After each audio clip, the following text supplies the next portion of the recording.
St. Patrick's Day, a holiday infamous for green beer, shots of whiskey, and crowds stumbling through city streets. But what if I told you that celebrating doesn't have to mean over drinking?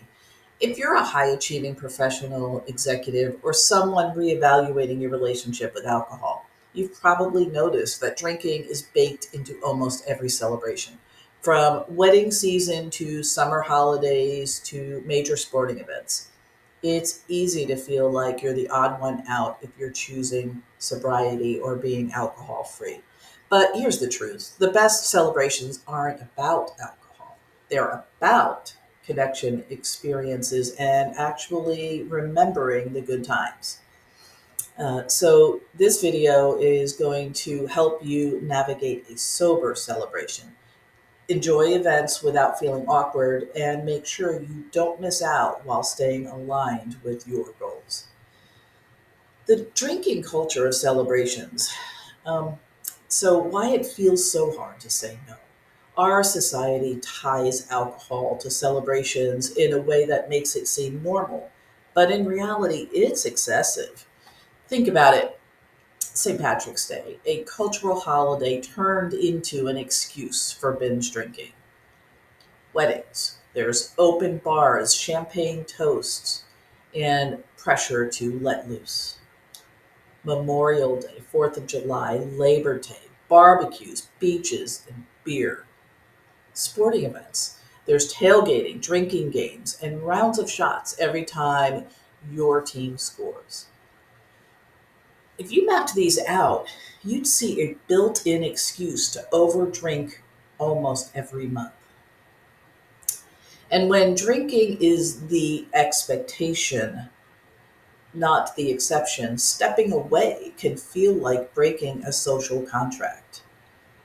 But here's what people don't talk about: drinking doesn't actually make these events more fun. We associate alcohol with fun, but it's often a lie. Alcohol tricks the brain into thinking it enhances fun by lowering inhibitions. But here's what it also does: it dulls the experience. You might think you're having fun, but you won't remember half of it and you might regret some of it. It increases anxiety and regret. The next day, did I say something embarrassing? That feeling is real. Alcohol becomes the focus instead of the event. When drinking is the main attraction, the actual celebration fades into the background.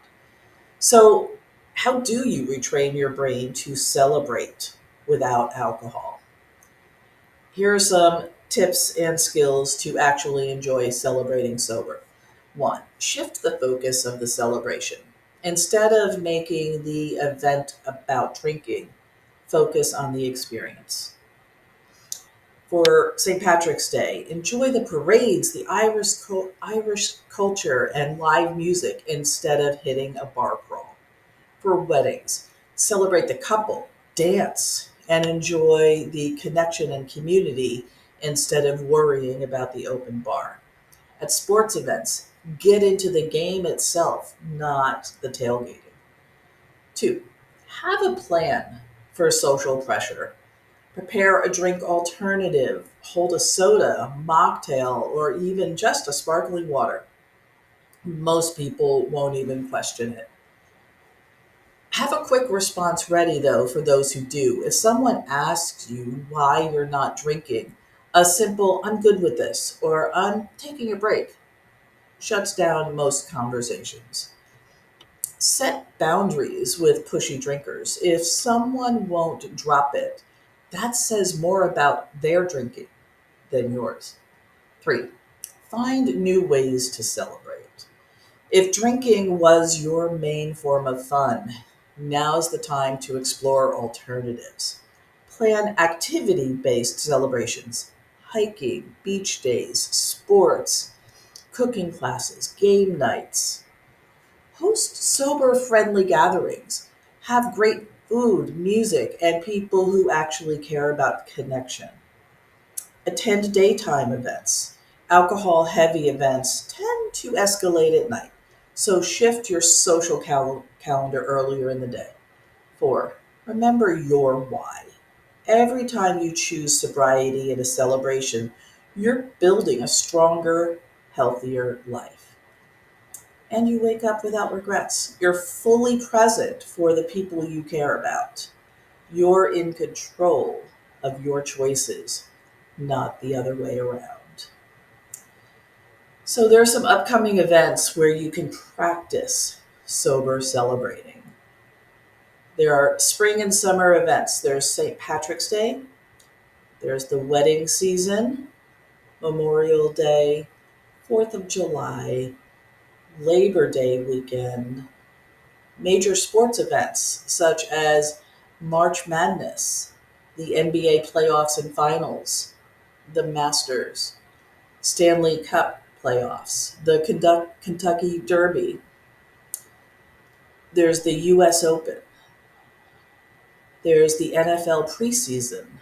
Each of these is a great opportunity to practice celebrating sober while still fully engaging in the fun. My final thoughts are sobriety is an upgrade, not a loss. Celebrating sober isn't about deprivation, it's about being fully present for life's best moments. If you've been putting off exploring sobriety because you don't want to miss out, I challenge you to try it for just one event. See how you feel. See how you wake up the next day. You might just realize that you weren't missing out on alcohol. Alcohol was making you miss out on the real celebration.